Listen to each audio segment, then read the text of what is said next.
Isang pangako ko kay Agit, yung kaibigan ko na namatay sa Tacloban, ay dadalhin ko yung pangalan niya at sasabihin ko sa mundo kung ano yung pangalan niya. Dahil isa siyang halimbawa ng kung gaano katotoo yung climate change. Marami pa kasing mga disconnected na tao sa ibang dako ng bansa, particularly yung mga malalaking bansa. Dito sa paglalakad namin sa Italy hanggang France, nakita namin disconnected yung mga tao. Parang yung iba, yung climate change para sa kanila, magbabawas lang ng isa o dalawang jacket, may matitirang thermal sa isang t-shirt, okay na yun. Yun na yung climate change kasi medyo umiinit ng konti Hindi na nag-snow sa winter.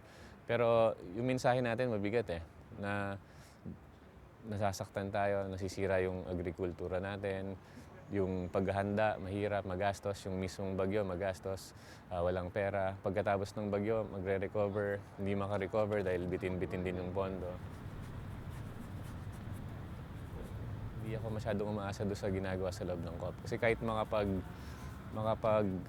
come up sila ng favorable na desisyon, salita lang yun, sa papel lang yun. Hanggat hindi na isa sa katuparan sa ground or sa level ng mamamayan yung mga polisiya. Parang wala rin And yung issue kasi nito hindi na makapaghintay